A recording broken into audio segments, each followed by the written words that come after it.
It's pretty unbelievable when you take a step back at how much is happening in a week these days.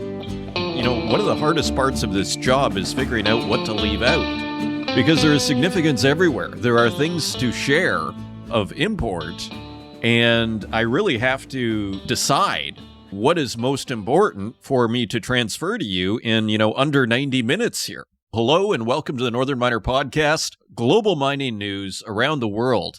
My name's Adrian Pocobelli, and I tell you, it's like an international news show we have here. Every week, it's a meditation on what it all means and what this particular sector means within the larger narrative. And I'm telling you, since I started, doing this podcast in 2019, it's just been a steady creep forward of importance into the center of the global narrative. And I've been saying this for years, as longtime listeners will know. But here it is, the White House, President Trump, Executive Order, March 20th. So here we go again. The immediate measures to increase American mineral production. And so I will read just the purpose. Section 1, purpose. The United States possesses vast mineral resources that can create jobs, fuel prosperity, and significantly reduce our reliance on foreign nations. Transportation, infrastructure, defense capabilities, and the next generation of technology rely upon a secure, predictable, and affordable supply of minerals. The United States was once held the world's largest producer of lucrative minerals, but overbearing federal regulation has eroded our nation's mineral production. Our national and economic security are now acutely threatened by our reliance upon hostile foreign powers' mineral production. It is imperative for our national security that the United States take immediate action to facilitate domestic mineral production to the maximum possible extent.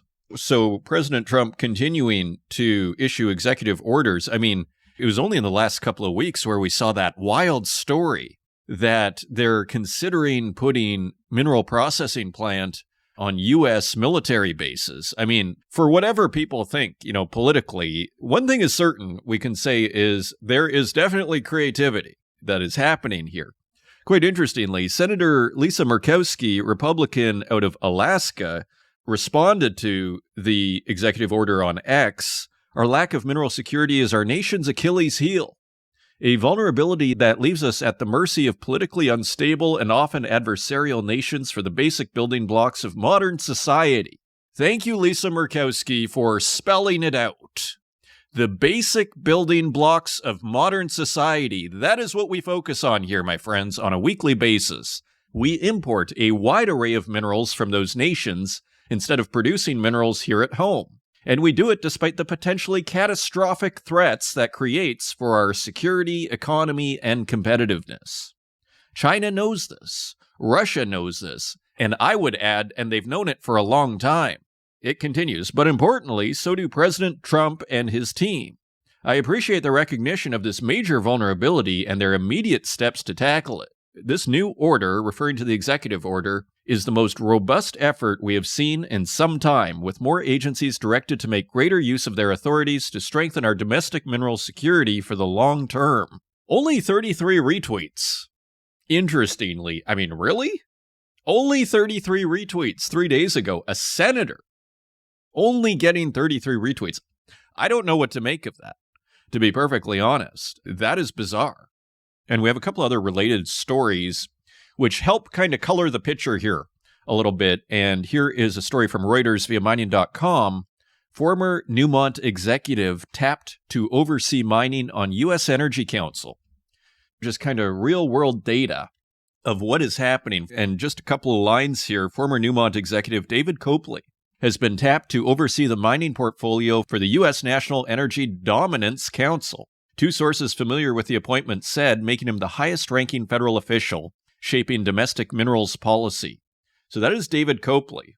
Created last month by President Donald Trump, the council's mandate is to boost not only U.S. oil and gas production, but also the extraction and processing of lithium, copper, and other critical minerals used widely across the economy.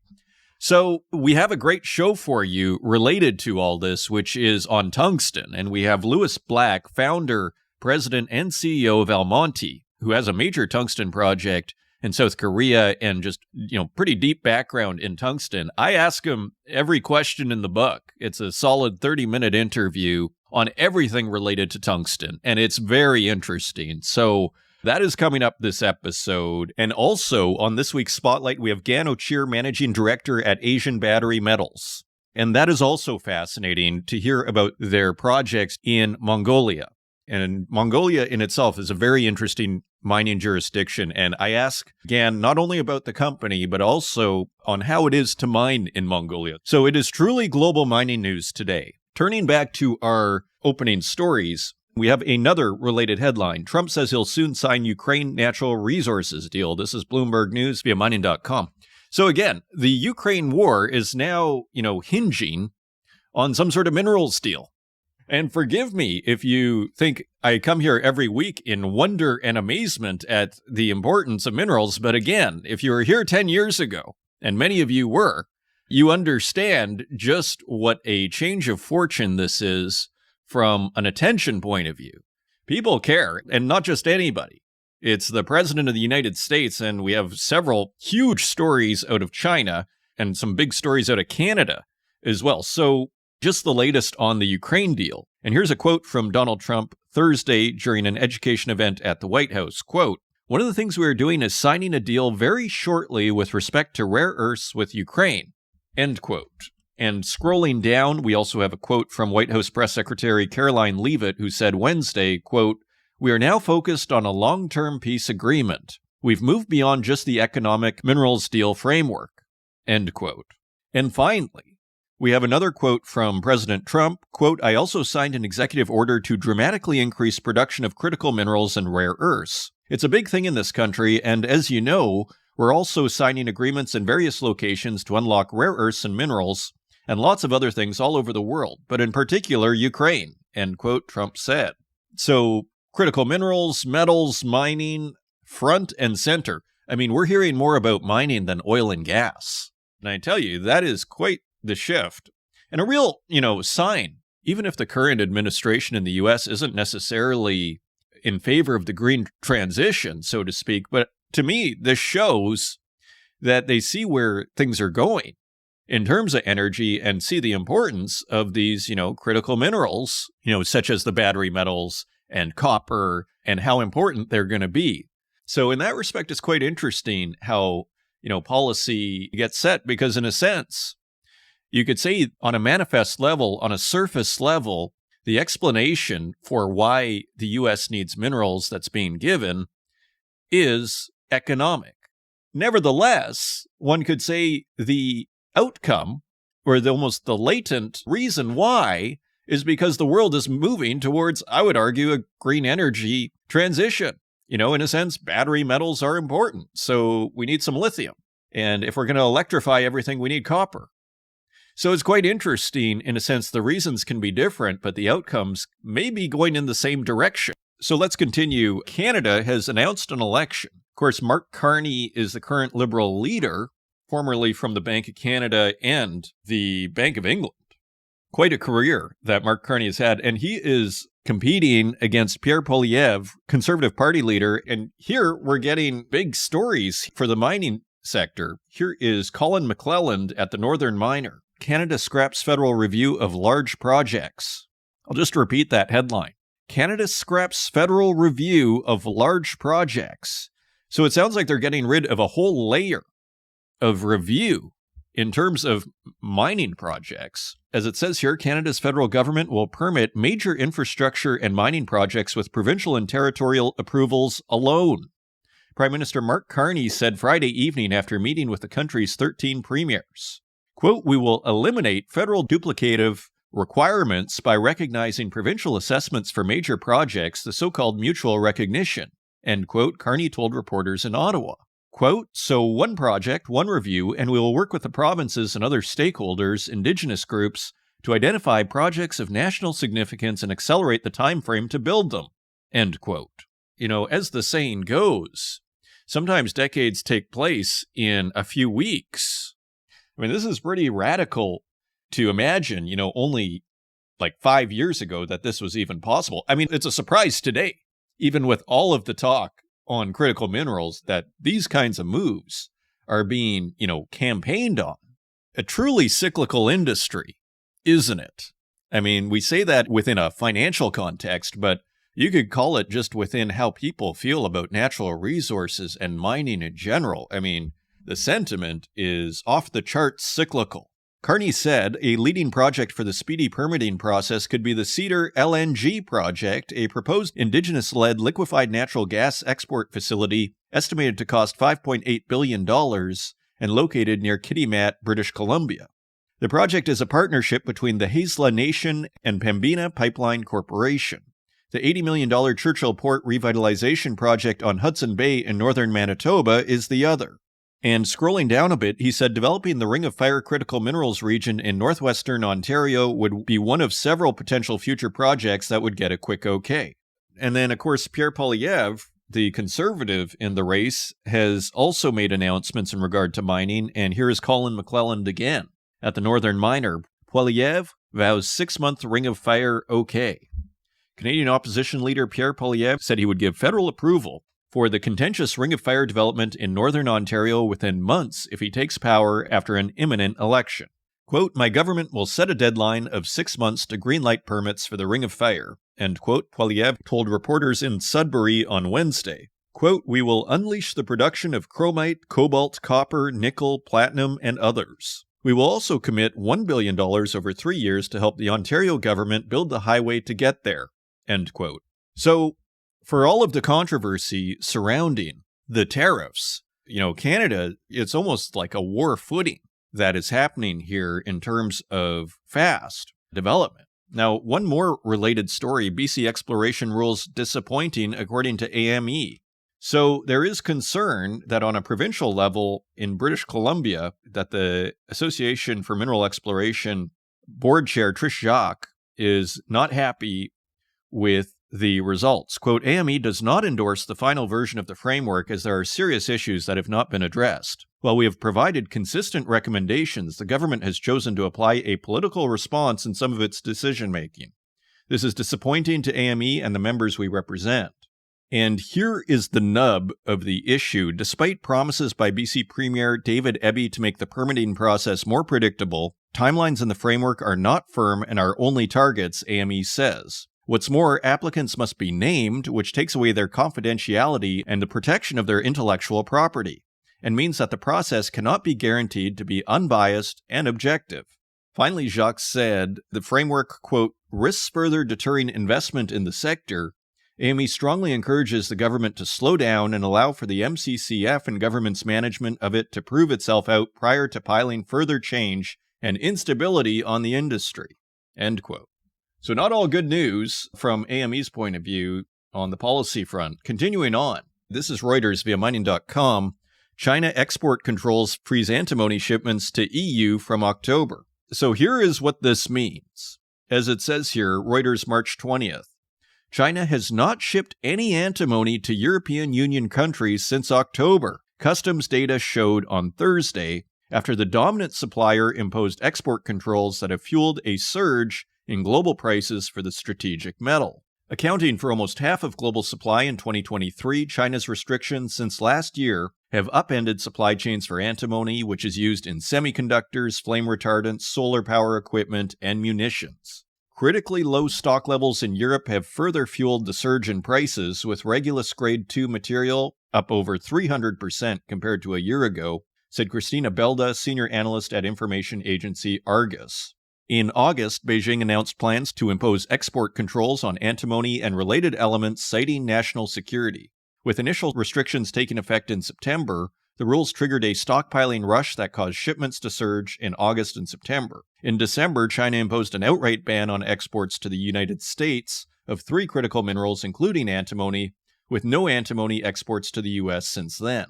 China's Ministry of Commerce did not immediately respond to a request for comment. And continuing with China to add cobalt, copper to state metal reserves. This is Bloomberg News via mining.com. China plans to add to its strategic reserves of key industrial metals this year, an effort to boost the resilience of critical minerals supply at a time when energy transition demand is increasing and geopolitical tensions are running high. So China is stockpiling again. Copper, cobalt, nickel, and lithium are among the metals the government plans to purchase, according to people familiar with the discussion. They asked not to be identified as the conversations are not public. The National Food and Strategic Reserves Administration, which manages the country's official commodity stockpiles, has made price inquiries and sought to bid for some of these metals, the people said. The National Development and Reform Commission, China's top planning body, whose purview includes stockpiles, has signaled the plan in its report for the country's annual parliament earlier this month, saying that the country would, quote, move faster to fulfill the yearly task of stockpiling strategic goods, end quote. So, exactly. I mean, cobalt, they announced last year that they were stockpiling, so it sounds like they're going to stockpile cobalt as well as copper, nickel, and lithium this year. The NDRC didn't respond to a faxed request for comment. Scrolling down a bit, the agency has already been increasing metal stocks, including cobalt, in recent years, and has also replaced old copper inventories with newer ones in rotation. So it seems like the fundamentals here for commodities is looking quite strong with all of this discussion, in particular the metals. And here's a headline from Reuters, March 21st, Copper edges higher after report on China stockpiling plans. And so currently, let's just check the price on copper. Go to CNBC. I assume these are copper futures. And copper is now at $5.15 per pound. Another headline, cobalt prices surge on China's stockpiling plan and export ban extension threat. Cobalt futures prices in China jumped by more than 9% on Monday, fueled by China's strategic buying of cobalt and talks of extension of export ban from the Democratic Republic of Congo, the top supplier of the battery material. So the headline of China stockpiling is adding to the cobalt rally, which was started by the Congo's export ban. Now, following up on the Democratic Republic of Congo, we have another story here from Reuters via mining.com. Congo plans cobalt export quotas partnership with Indonesia to tackle glut. And just a couple of paragraphs here. The Democratic Republic of Congo intends to impose export quotas on cobalt following a 4-month export ban and plans to partner with Indonesia, another key producer, to manage global supply and pricing, according to DRC's Prime Minister. The announcement was made during a cabinet meeting on Friday. The quotas will be enforced in 2 parts, one focusing on exports and the other on local mineral transformation, according to the cabinet meeting minutes seen by Reuters on Wednesday. I mean, it sounds like it's turning into OPEC for cobalt. Sources told Reuters in February that DRC, the world's leading cobalt producer, was contemplating export quotas following the imposition of an export ban. Prime Minister Judith Suminwa Tuluka said that plans were afoot to collaborate with Indonesia, another significant cobalt producer, to better regulate the supply and price of cobalt on the global market. And also a related story, and you see how all of these stories are actually just fragments of a larger narrative. U.S. Congo minerals security talks in early stages, minister says. This is Bloomberg News via mining.com. Talks between the Democratic Republic of Congo and the Trump administration over a possible minerals and security deal are in the early stages, the Central African country's foreign minister said. In a letter last month, Congo offered the U.S. exclusive access to critical minerals and infrastructure projects in exchange for security assistance as it battles a rebellion backed by neighboring Rwanda in its mineral-rich east. And here is a quote from Foreign Minister Therese Kayikwamba Wagner, who said in an interview on Thursday, quote, I think it's something that still needs to mature and that both parties are certainly investing the necessary time, but also the necessary effort to make sure that if there are any agreements that are going to be taken, that they meet the interest of both parties, end quote, she said. And another related story adding to the many narratives in the Congo. One is the tech giant narrative. We saw it with the DRC trying to sue Apple in Belgium and France. Now we have another addition to the big tech narrative. Gates-backed explorer makes play for Congo lithium deposit. This is Bloomberg News via mining.com. Cobalt Metals, backed by billionaire Bill Gates and Jeff Bezos, has told the government of the Democratic Republic of Congo it wants to develop one of the world's biggest hard rock lithium deposits. It's the first major offer by a large U.S. mining company to invest in the Central African nation amid early-stage conversations about a potential minerals and security partnership between the two countries. So, everybody getting involved. And here's another headline. This is a column from Reuters writer Andy Home via mining.com. Congo conflict is double trouble for global tin market. So interesting title for a column there. And another headline, this is Associated Press.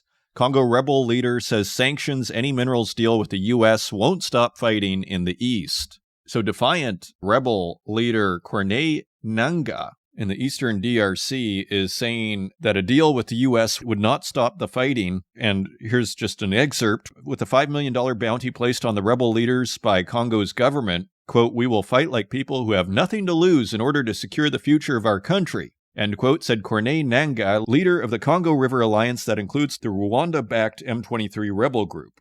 Quote, "This problem can be better resolved by the concerned Congolese, not foreigners with different geopolitical agendas," end quote, Nangaa told the AP over the weekend.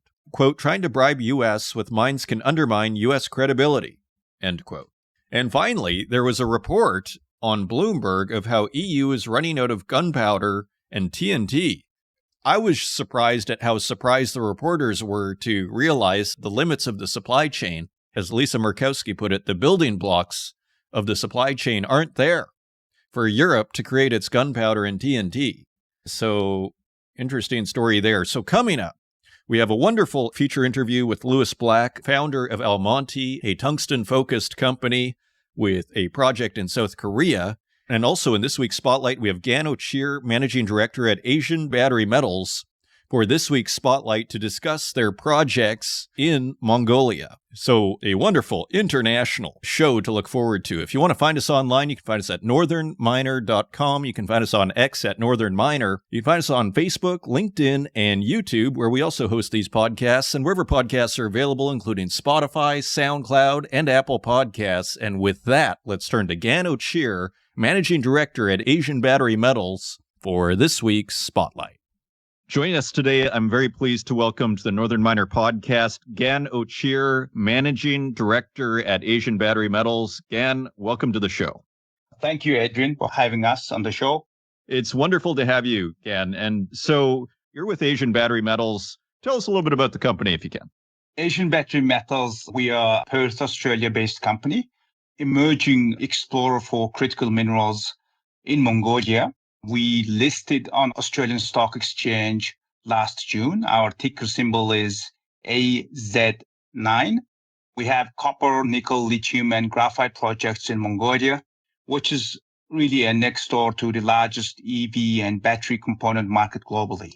Of course, China is the most advanced and mature market regarding production capacity and supply chain of battery components and commodity processing that's used in batteries. So in a way, we are really working in a prime area for exploration. The company itself is well established with experienced exploration team and board with extensive knowledge and experienced board in the country. So we have made some discoveries over the past years. So we have made 3 discoveries in different commodities over the past 4 years. That shows that, the technical capacity of our team in Mongolia and also in Australia. We started the company as a Mongolian company, so we do have that local knowledge and advantage to work in the country in technical sense, also in a business sense. Excellent. And my understanding, Mongolia, it's fairly friendly to mining, isn't it? Of course, Mongolia has emerged on the global mining scene in early 2000s and during the last boom related with the Chinese industrialization. Since then, the country has evolved. Now it has much more improved infrastructure and mature jurisdiction. There are many countries, many jurisdictions has, favorable to mining, but the jurisdictions that actually well-established legal infrastructure and legal framework, not only in mining, also in associated related laws, are actually quite important. In that sense, Mongolia is a mature mining jurisdiction and industry. So over the years, as a country, we have been quite successful establishing a coal mining operations in Mongolia and supplying to China. So currently, as a country, Mongolia exports roughly 80 million tons of coal to the China, starting from coking coal to brown coal, and also different metals, including critical metals such as copper. And we are probably one of the earliest companies who are actually specifically focused on exploration of the critical minerals and battery metals in the country, where these commodities has not been really explored systematically. I imagine energy in Mongolia is fairly cheap. Is that the case? Energy in Mongolia is quite regulated, right? So government is planning to liberalize now. Overall, Mongolia has, big, broad area. And then we have, infrastructure. Our projects are actually very well located in the country, accessibility wise and from infrastructure wise. The key project Oval is relatively well situated. It's only 200 kilometers from the Mongolian-Chinese border, 30 kilometers from the nearest town in the Gobi Altai province, 9 kilometers from the paved road, easy access for exploration purposes, 60 kilometers from the Hadros power station in the province. So it's one of the emerging mining destinations in Mongolia. Okay, excellent. So tell us about your main projects then. It looks like you have more than one. What are the main projects at Asian Battery Metals? Our flagship project is Oval Copper Nickel Sulfide project. This is a new discovery we made in 2023 and still continuing on. In 2023, we were selected for the BHP Explore program, which is a global exploration accelerator that's organized by BHP Group. Out of 250 companies, they selected 7 companies in 2023, and we were one of them. We were selected for this project. It was really in conceptual nature at that time, but since then, we have discovered the mineral system. And more importantly, in 2024, we have discovered the high-grade section in the prospect. So it looks very promising at this stage. In 2023, we had an intercept of more than 67 meters of 0.6% copper, 0.4% nickel, including 6 meters of 2% copper, 1% nickel intercept. And in 2024, we actually discovered the massive sulfide zone. So our drill hole 21 intercepted 8.8 meters of more than 6% copper and more than 3% nickel, plus 1.6 gram per ton PGE plus gold. So it's quite exciting new discovery in base metal sector for sure. And we hope that, our future exploration will uncover the true potential of the project. And hopefully it will bring in attention to potential new district that's going to be quite viable for energy transition. That's great. You mentioned the BHP exploration program. I remember when they announced that. So that's pretty cool that you guys were one of the recipients. So in terms of financing, then, do you guys have what you need in order to push the project forward? Are you trying to raise money? Where are you at in that regard? We have raised $6 million Australian in 2024. And we just closed additional $4 million Australian new capital raise last month. So we are well funded for 2025 exploration, which is actually a very critical year for us because after our discovery of massive sulfide in previous phase, we have intercepted multiple places where we actually intercepted also additional massive sulfide. So it's for us, 2025 is really going to be establishing overall potential of the project. Okay, excellent. And that's exactly where I wanted to go. In terms of the roadmap, then, how do you see this playing out? So you're doing some drilling. Is the focus then in the next, say, couple of years to continue drilling? How are you proceeding? Our exploration drilling is just kicking off as we speak. And the program for 2025 consists from phase 3 drilling and additional geophysical program. So we have 100 square kilometer area, and currently the area that we drilled is probably less than 1% of the overall land package we have.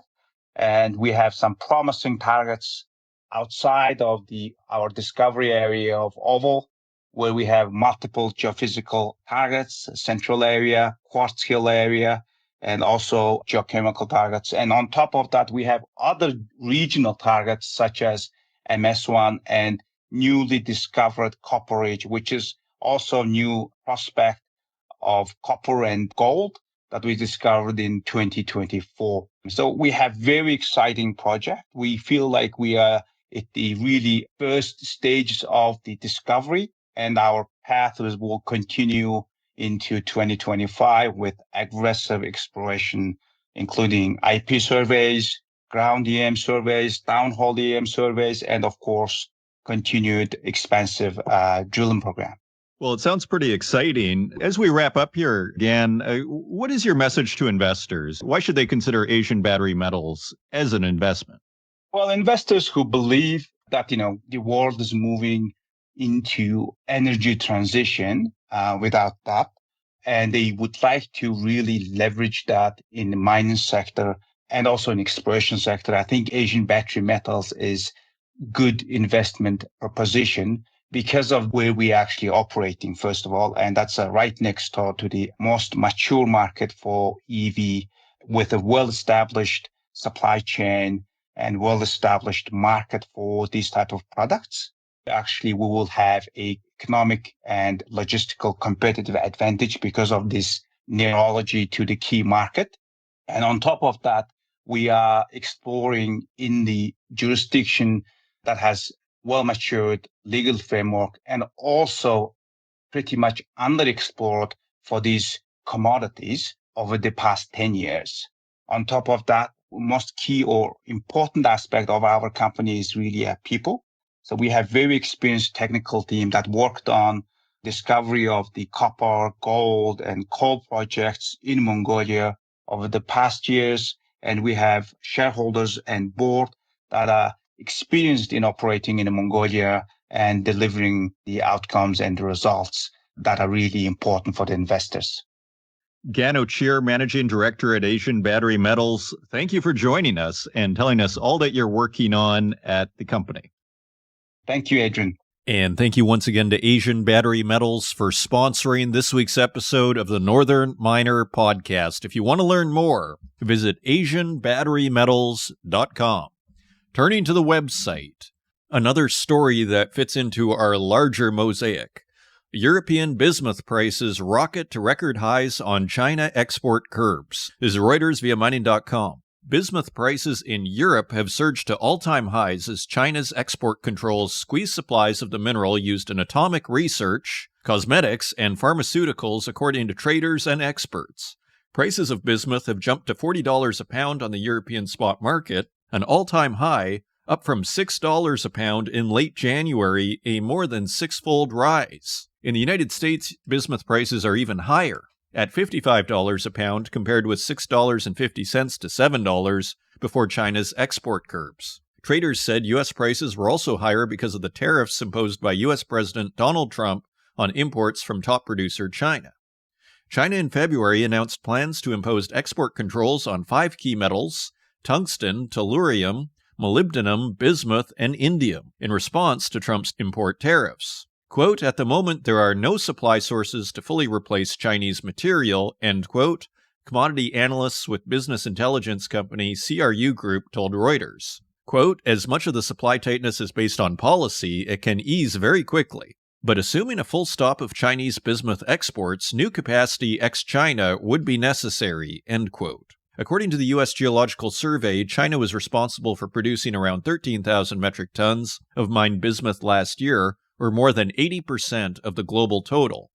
The rest comes from countries such as Japan, South Korea, and Laos. Prices have risen significantly, making it risky to ship materials for stockpiling since delivery takes about 2 months and no one knows where the market will be by then, said a Europe-based trader. Quote, the situation is causing a very low unsold inventory level internationally, keeping the price for prompt material at a very high level, end quote, he added. Meanwhile, the most active bismuth contract on the Wuxi stainless steel exchange was trading at $22,677 per metric ton on Tuesday, 105% higher than at the beginning of the year. And this is something that we've been discussing here on this show for years, which doesn't often get discussed, which is this notion that China can sell the materials for a cheaper price to itself. The way they can do that is simply by cutting off exports or putting on export controls, and then they just have their own private market, and that market, because they have 80% of it, they can sell at a cheaper price. And then how are you going to compete in your automobiles and your cosmetics and your nuclear power plants on cost? So as we've said on this program, and as Senator Lisa Murkowski is saying, these are the building blocks of the supply chain. And there's no avoiding it. There's no spinning this. It simply is. Continuing on, Nippon Steel is in agreement with Washington that U.S. steel deal will boost American industry. This is Reuters via mining.com. Nippon Steel's president said on Monday that the Japanese steelmaker and the U.S. government share a mutual understanding that its planned acquisition of U.S. steel will strengthen the American steel industry and manufacturing sector. So, are they now acquiring it? Quote, in my opinion, the U.S. government and we are moving closer to a mutual understanding that our acquisition of U.S. steel will help strengthen the U.S. steel industry and manufacturing through investment, including equity participation, end quote, Nippon Steel President Tadashi Imai told reporters. Japan's biggest steelmaker and U.S. Steel will continue negotiations with the U.S. government to reach an agreement on the terms of the equity purchase and future investment plans, he added, while declining to provide any further details. So very interesting. I mean, you could just imagine this all turning out where they keep the name U.S. Steel, but basically Nippon Steel owns it. To me, that almost seems like the most likely outcome because it seemed to me that people within the industry thought this deal should happen and that it was just the optics that were holding it back. And so if you just keep the name, you kind of keep the optics, one could argue. So we'll continue following that. Continuing on, a headline from the Northern Miner, Uzbekistan in $2.6 billion push to boost mineral sector. So this by Staff. Uzbekistan has launched an ambitious $2.6 billion U.S. initiative to unlock its rich endowment of resources, with a 3-year plan focusing on the extraction of critical minerals being sought out by the United States. President Shavkat Mirziyoyev unveiled the ambitious initiative on March 7th during a presentation, which laid out plans to develop 76 projects covering 28 different elements. Quote, the main task is to extract valuable raw materials directly from ore using modern technologies, increase the purity of minerals, and create products with high added value, end quote, Mirziyoyev said in a statement. To date, the Central Asian nation has identified significant deposits of critical minerals such as tungsten, lithium, titanium, and vanadium, most of which have yet to be developed due to a lack of investment. These elements, according to Mirziyoyev, will be the focus of the billion-dollar initiative amid rising global interest for the roles they play in advanced technologies. You can read the whole story on northernminer.com. Continuing on, Chinese state funding in mineral exploration on the rise, according to the Financial Times. This is by a staff writer at mining.com. China is boosting state support for domestic mineral exploration in an effort to secure dominance in the resource sector amid rising competition from Western rivals, the Financial Times reported on Thursday. Now, this is the huge debate. As longtime listeners of the show will know, I've been asking this question for about 4 years. Should the government subsidize the explorers? And it's a controversial question, and I get it. Do you want the government, involved in the business? But here it is. When China decides they want to explore, they just give a whole bunch of money to the explorers. And I'm not even saying this is the right answer, but here it's playing out in China. According to FT's analysis of government publications, at least half of the 34 provincial governments have given additional subsidies or expanded access to mineral exploration companies over the past year. These include top resource-producing regions such as Xinjiang, which increased its spending on exploration to $90 million from $21 million in 2023. And I mean, these numbers aren't even that high. Since 2022, the nation as a whole has devoted $13.8 billion to geological exploration annually, the highest investment over a 3-year period in a decade, FT estimates.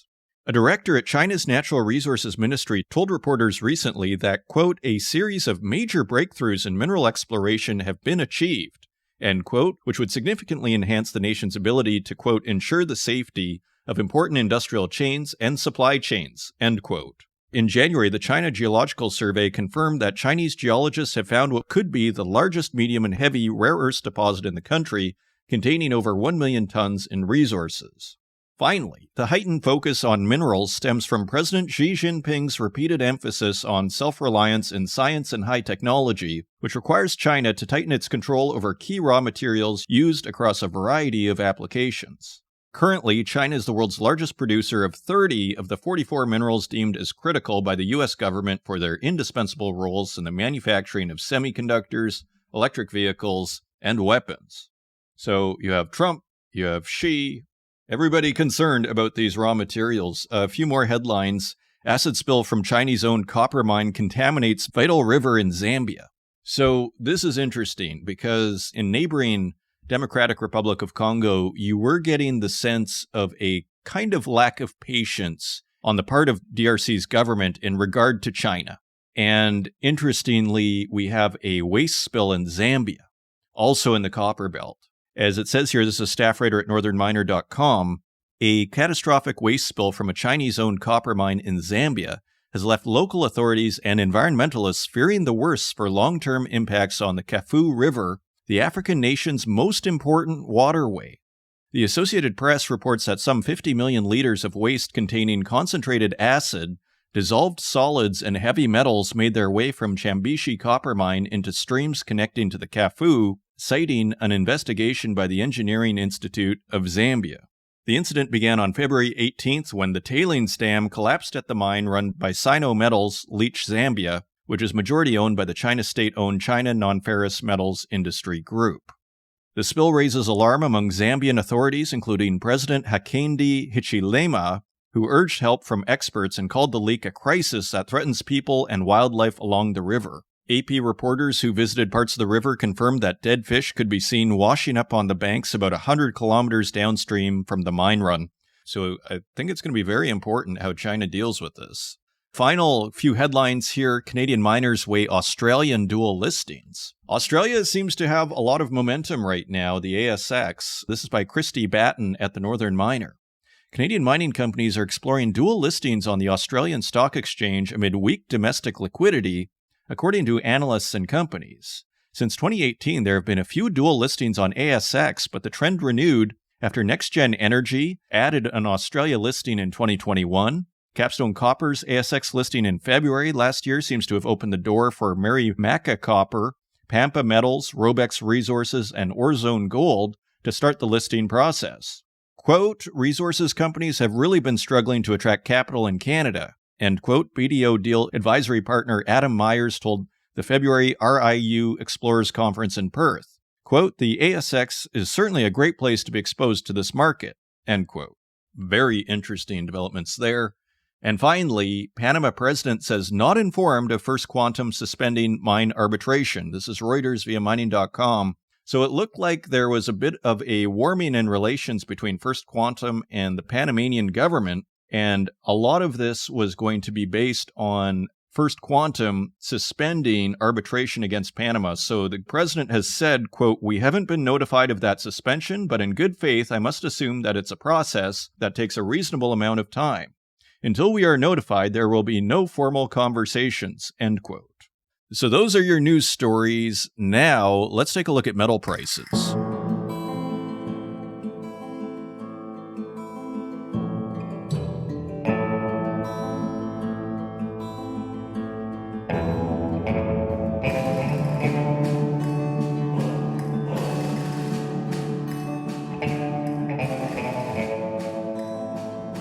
And turning to metal prices, let's take a quick look at the bond market. For context, the U.S. 10-year bond is yielding 4.36%. That is 0.04% higher than last week. The UK 10-year gilt is yielding 4.75%. That is 0.07% higher than last week.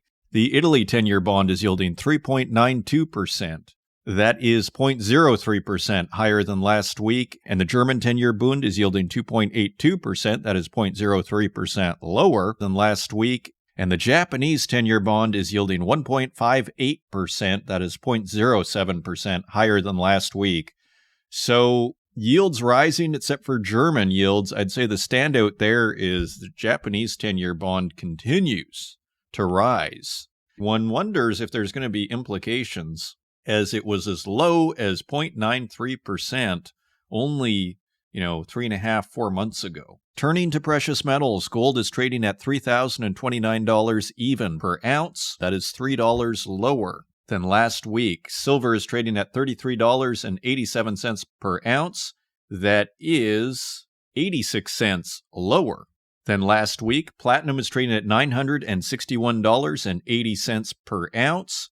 That is $61 lower than last week, and palladium is trading at $943.50 per ounce. That is $16 lower than last week. Turning to industrial metals, copper is above $5 at $5.06 per pound. That is 11 cents higher than last week.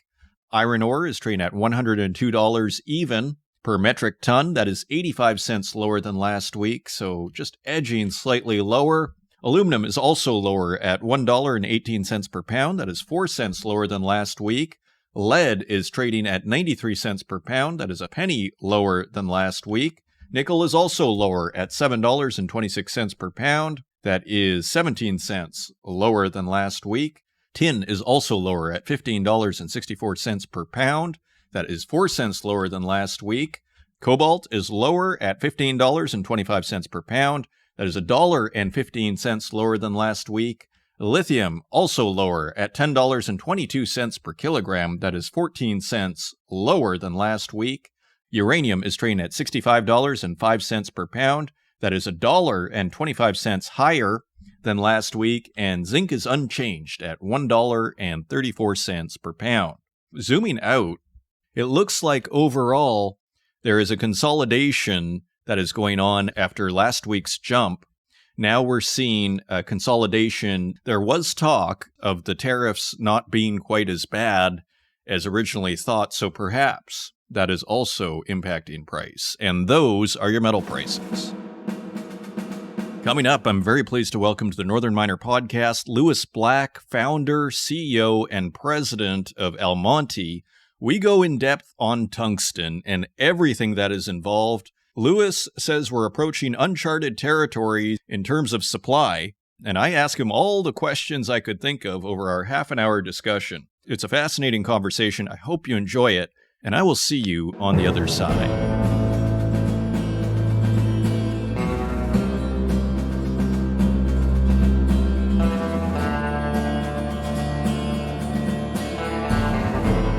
Joining us today, I'm very pleased to welcome to the Northern Miner Podcast, Lewis Black, President, CEO, and founder of Almonty. Lewis, welcome to the show.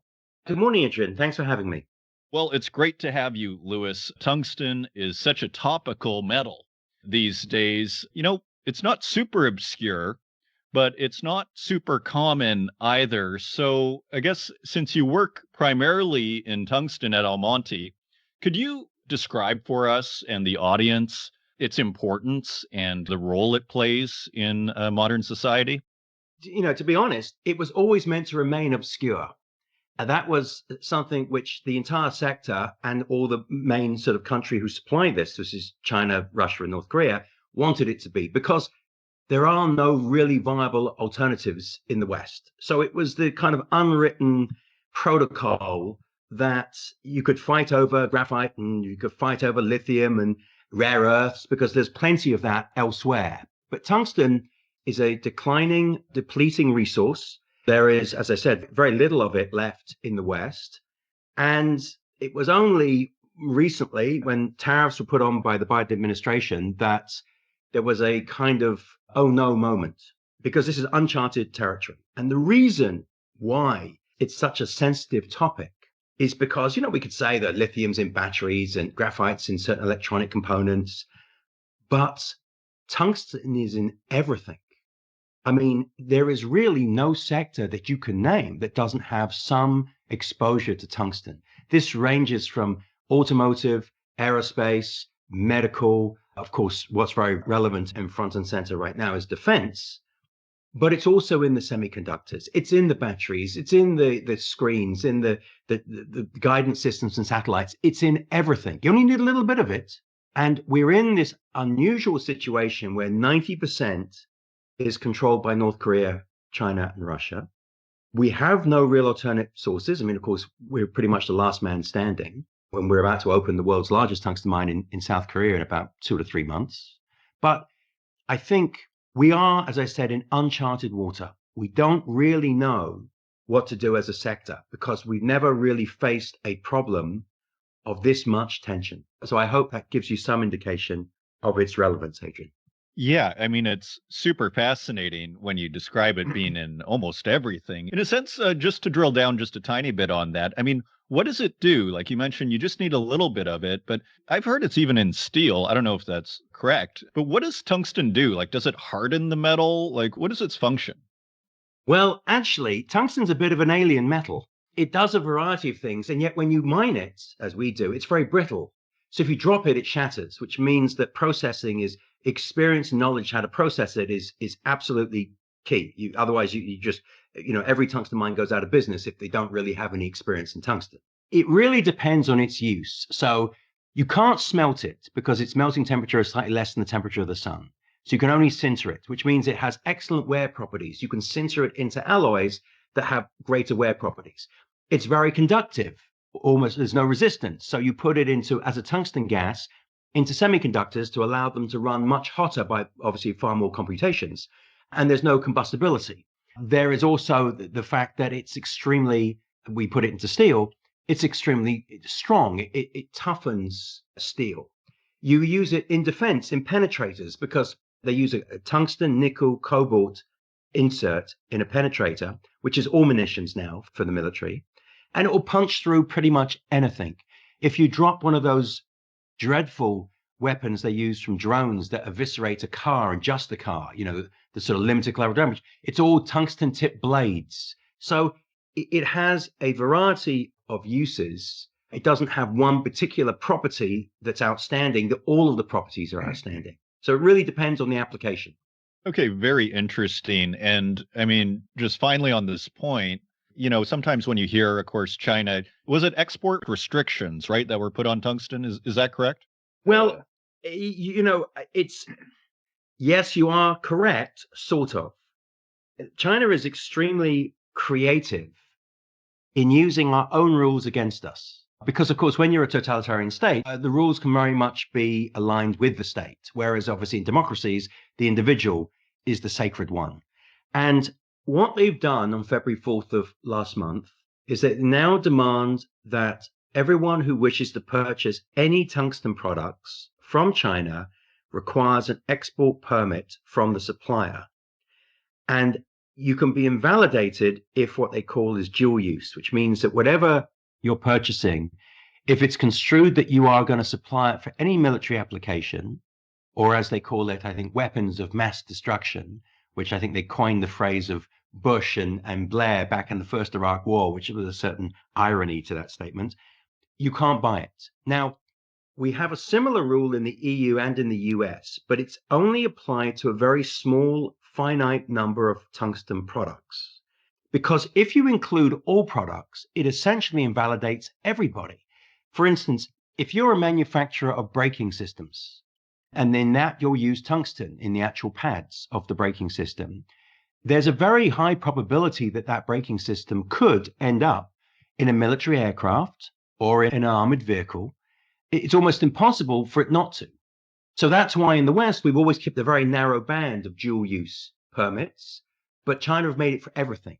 It doesn't mean that they're going to stop the export, but it means they now have the ability to choose who gets tungsten and who doesn't, and use our own WTO rules against us, because they're going to say, well, we're just, enhancing legislation and regulations that you already have in the West.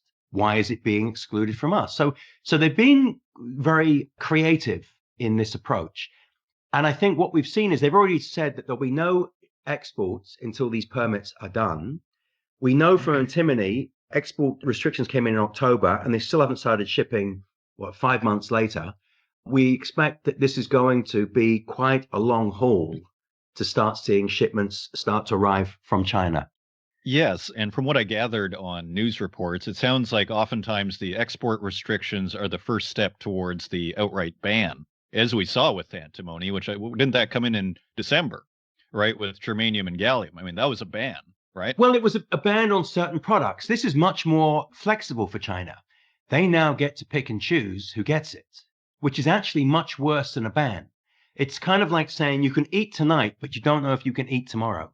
And that creates uncertainty, especially for planning. Okay, excellent. Now, as far as the nature of the problem here, put it this way. Sometimes, manufacturers will come out and say, well, it's not the end of the world if we don't have a certain metal because we can substitute or we can kind of dilute it a little bit and then add a little bit of this or that. From your perspective as someone that's worked in tungsten, and I want to get into actually the history of Almonty shortly, How big of a problem is this? Is this something that can be kind of modify? We can modify things and we can kind of get around this, or is this a bigger problem? You can't substitute it. So there's nothing else that performs anywhere near what tungsten does. That's why it's such a desired metal across all these, global economic, sectors. But you can't substitute it. It's also a declining resource. In the 50s and 60s, it was more valuable than gold. So everyone with a bucket and a dog and three guys was going out and prospecting for tungsten back in the day. So a lot of the mines in the West were depleted. Others are now in areas that you could never mine. There's one in Northern California, which is surrounded by redwoods. No one's going to get a permit to not, start cutting redwoods to mine it. So it is a declining resource. The issue is that you don't need much of it. And so therefore, you've always said to yourself, is it really a problem? Because you've been working with the same supplier out of China for 25 years, saying, oh, I know these rules have come in, but they're not going to apply them to me. I know these guys. I know the kids. I go to their anniversaries. This is completely uncharted waters. No one really knows what's going to happen. But we're also seeing tension emerging between the Western countries over items like this, because China's been providing it, North Korea and Russia, to everybody. Now everyone is going to be essentially looking at their neighbors and saying, well, if they're getting it, why aren't we? So in answer to the question, no, you can't substitute it. You've been working with scrap. I mean, most of my customers work 50% raw material concentrate, 50% scrap. But we know from the CCP Congress that's happening this month that one of the talking points is to revoke an environmental rule that has not allowed Chinese companies to import, consume, and distribute scrap, tungsten scrap. And this has been one of the mainstays for Western consumers to feed from, because China wasn't even permitted to access it. If they change this regulation this month, it means that all of my customers now not only have to compete for Western concentrate with China, but they'll also have to compete for scrap. And it appears to me that the strategy here in China is not about collapsing the price, because ultimately it's expensive to mine tungsten, even in China, but to almost starve my customers of supply. So this is, as I said, uncharted waters. We haven't really come up with a plan B at the moment.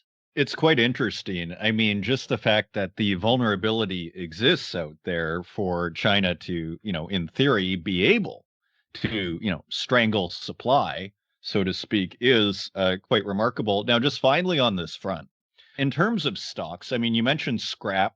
Is there any sense from your perspective of how much tungsten is out there? How much of a reserve, so to speak, is there on hand? Like, do you have any knowledge about stockpiles, or if any of this exists, or is it kind of a supply chain thing where it's just up to the minute and nobody is really holding too much of this stuff?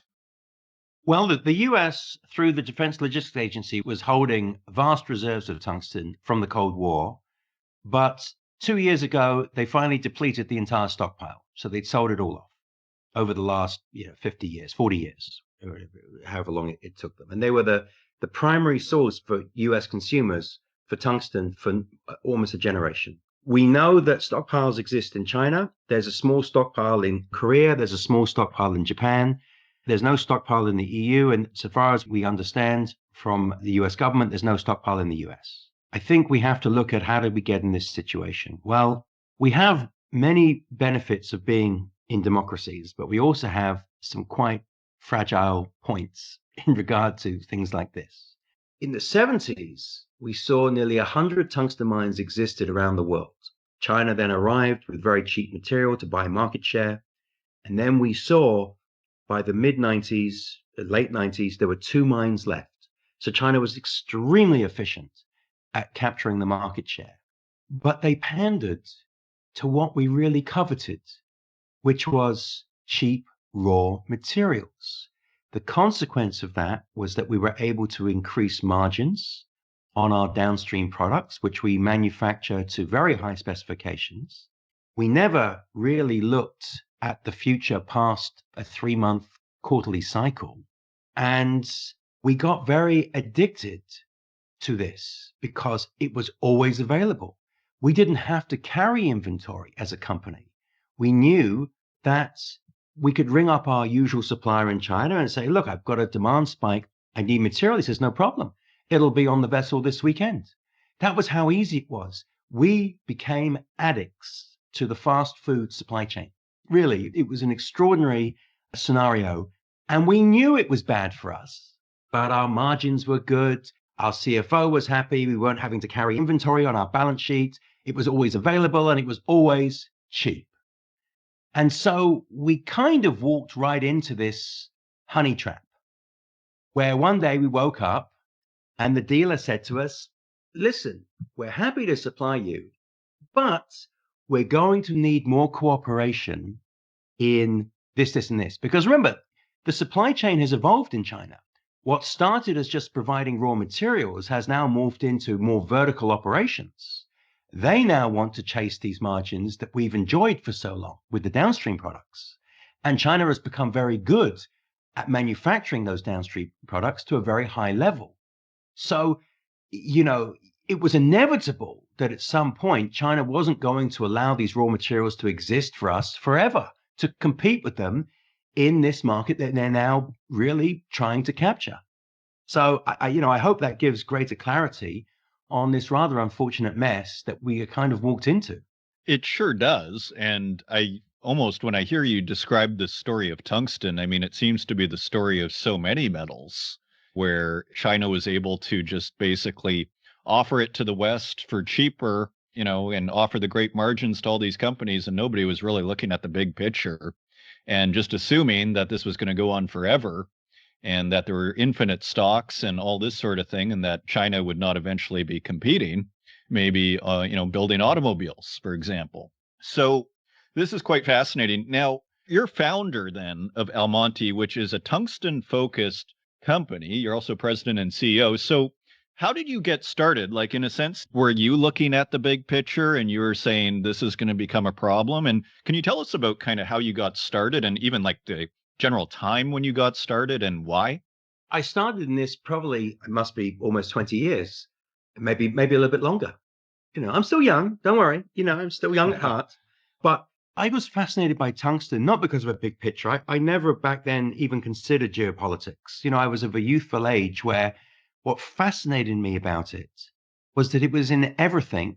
You used very little of it in the end process, but without it, you had no end process. And it was very scarce. And so to me, it should never have been price driven. What I didn't really appreciate back then was that the only reason China could offer materials so much cheaper than anyone else was because the sector was highly subsidized by the Chinese government. So you were always in competition. But then I felt that if you could actually build projects that could make money in competition with China, then ultimately when the worm turned, when that rebalancing occurred, you'd be in an extremely strong position. So it became a passion of mine. And I was very fortunate to own the world's longest running, one of the world's longest mines in Portugal. It's been running currently about 136 years. And it was on death's door. The owners, I felt, were trying to bankrupt it so that they get the government to do the cleanup. I paid very little for it. And I sort of turned it around. The price of tungsten started to rise, and we sold it for 21 times earnings to a Japanese trading house. And that convinced me that what was important to my sector was about availability, not cost. And at that point, I was sold. So I coveted the world's largest tungsten mine, which was in Korea. They closed in 93, but it was a beautifully preserved site by the Korean government. No legacy issues. It technically had to be, it was a mine that was conceived in the early 20th century, and you've got to drag it into the 21st century to operate nowadays. And I bought it in 2015, and now I'm on my 10-year anniversary, and it opens in 2 to 3 months. And that, ladies and gentlemen, is how long it takes you, in best case, to open a mine in a democracy. And so when we talk about supply chain and forward planning, we haven't even begun to start to move the needle. We've been talking about supply chains since the first Trump administration. And yet here we are 8-9 years later, and we're no further advanced. It takes you 8 to 10 years to open a mine. But the tungsten mine in Korea, not to lose my train of thought, is extremely important because it's a vast resource. It has a grade around 3.5 times the average grade of a normal tungsten project. And the experience that we have in Portugal has allowed us to design a very efficient and very modern project that will be competitive for many years. And also, we have certain instruments like hard floors in our contracts. So if China collapses the price, we're going to be fine. We get premiums for our material out of Portugal. So we've earned our stripes in the sector. We have a great track record. As I said, we've been around the longest. And unfortunately, pretty much every tungsten mine that has opened since I've been in it that I didn't own has gone bust. And that's meant our sector has suffered tremendous loss because of all kinds of issues, predominantly around processing. And I can't wait, actually. It's my new favorite subject is processing. But just a couple more questions on the mines themselves. When you have a tungsten mine, it's not the byproduct of some other mine, is it? I don't even know. Like, are they meteorites? Like when you say it's an alien metal, like these are pure tungsten mines. It's created at great heat, the center of the earth and pushed up over generations. You find it has the same density as gold.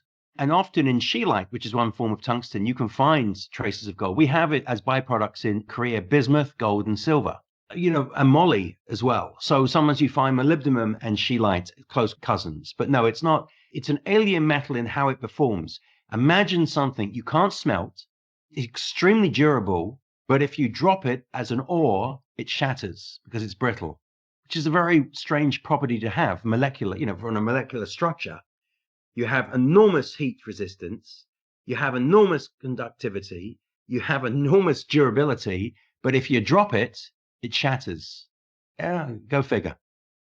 Smarter men than I have tried to explain it on a molecular level. They lost me at the beginning of their first sentence when they start the description. So I've always seen it as a very unusual metal. Well, you're doing a pretty good job here, Lewis. So we appreciate the explanation so far. And I mean, just to your point, I mean, I assume you heard about the Department of Defense in December. I think they gave $20 million to Fairweed Zinc for a tungsten mine in, I think it was the Yukon. But I mean, this is kind of where we're at here, right? Other than, say, your mines that you have. I mean, is it all more or less domiciled or, located, all these mines in China, Russia, and North Korea? Tungsten has been a defense metal from the dawn of time. So you've seen it through the whole of the 20th century. It was a backbone of defense. And also for Soviet Union and communist countries, it was an extremely strategically important asset. And so it was always protected as a national security issue. And so when the 50s and 60s rolled in, and as I said, the price of tungsten was greater than gold, and everyone was mining it in the West because you could make fortunes, it was protected at that time in these more closed political systems. And they've certainly benefited from this quite dramatically during those years where it was vastly consumed, which was essentially the 40s, 50s, 60s, and 70s. It was very much protected as a national security asset. It was only really used for national security purposes. So they have still intact some large resources, although in China, they're much less than they were because, of course, taking the entire 90% of the world's market share, it consumes a lot of tungsten. So that they are now also struggling with their mines. And we know from what we heard in China, at least 5 mines have closed in the last 12 months in China since they've stopped the subsidies. Very interesting. And just finally on that, I mean, is that a price issue? Is that because their mines are depleted? Like, do you know why that is? Well, when you're a mine and you receive a subsidy for the last 30 years, your mining approach is relatively simple. Whatever you bring out from the mine, you get paid for. There's no economic planning. So, with a mine plan, you have to balance economics, efficiencies, preservation of deposits. There's all kinds of factors that you consider. When you're getting a subsidy, you don't care. You just plow through it. Then, if the government after 30 years stops these subsidies, you're left with a mine that was never planned to work without subsidies. And some of them you just can't bring back from the edge because ultimately you never had an economically viable outlook on them. So they just got abandoned. They're just not viable any longer in this new market world that they have to exist in. they may have only been open because they were getting a subsidy. And as soon as that subsidy went, it just wasn't economically viable. So the real reasons I don't think we'll ever know, but we are very familiar with the mines there. We visited most of them. And, there's certainly pros and cons to getting a subsidy. Of course, as an operator, the pro is just mine, baby, mine. And you get paid. But the downside is if the subsidy ever stops, you got a real problem because a lot of these mines should never have been open in a real market environment. So I want to come back then as we start to wrap up here on processing, because this is also a crucial, subject. And what we've seen, say, with metals like cobalt, maybe the Democratic Republic of Congo produces, let's say, 70% of the world's cobalt from mines. But then we'll see that China actually dominates the cobalt industry because they dominate cobalt processing, producing 3/4 of the world's refined cobalt. So from your understanding, who's processing tungsten? Is it one of these situations like 80% China, or do you know the numbers? Well, let me put it this way. When you mention cobalt, you should also mention rare earths. The bulk of the rare earths are processed in China. And the reason why all of this is the case is because the consequences of processing cobalt is it's a highly carcinogenic process. And so environmentally, it's a problem. With rare earths, you get extremely high levels of uranium and thorium in essentially the sludge, the matter that's left over. That's why you export it to China. So we've exported this problem of environmental, issues to China. We've made that decision because we don't want it in our backyard. Tungsten is inert, and the main consuming countries of concentrate of tungsten is the US, the EU, and a little bit in India. And those are the only places that have the processing facilities that downstream the tungsten that we supply. Then, of course, it gets distributed around the world. But I think basically we don't outsource it to China. But the way China has actually taken control of the market is they have the ability to have an overcapacity of the downstream. We call it APT as the product. So they have more capacity than there is demand. And that's always the way that they could manage the price. You're not allowed under the WTO rules to manage a price. But if you have so much output capacity, that's exactly what happens. So no, we have the ability to process it. Our problem in the West is we don't have raw materials. And we don't have the knowledge to actually process the raw materials to get it to the downstream processors because it's a very difficult metal to work. But I am surprised and maybe perhaps a touch relieved. Like, we do have the processing capacity outside of China. Say when Almonty mines tungsten, do you send it to China or do you send it to, say, India or the United States? No, we send it to the US or to Europe.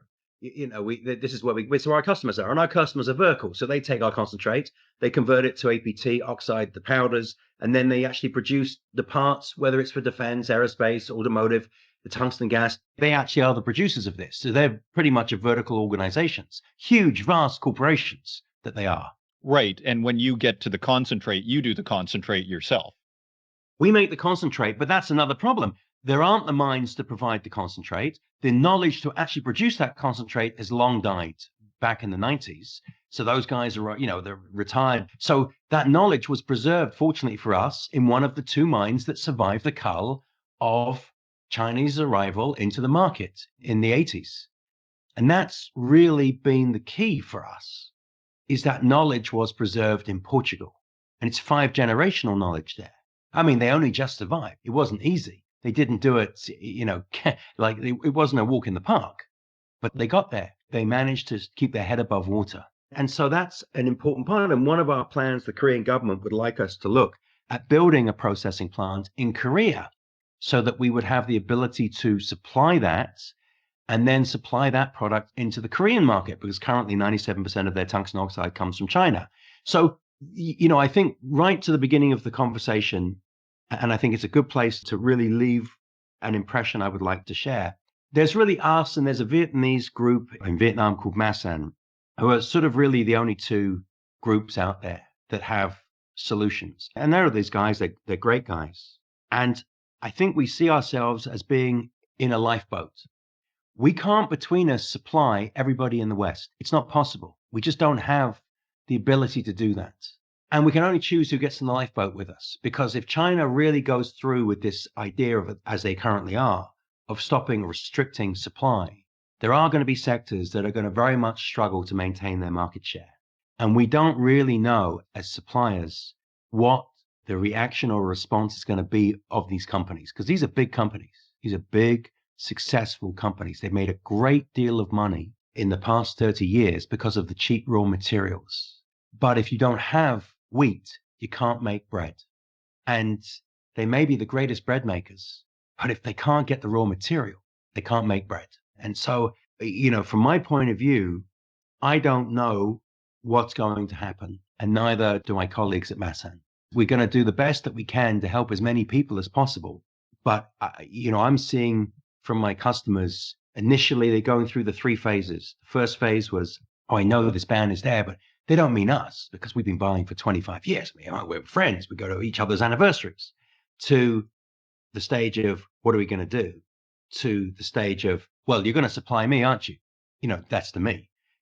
So we're going to see how this plays out. But at the moment, there is a lot of confusion and a lot of tension. And everybody, I think, needs to stay calm and work together to find a palatable solution for everyone, or as many as that we can. Lewis Black, founder, president, and CEO of Almonty, thank you for joining us and sharing all of your insights and perspective on tungsten. Thanks, Adrian. Thank you for having me.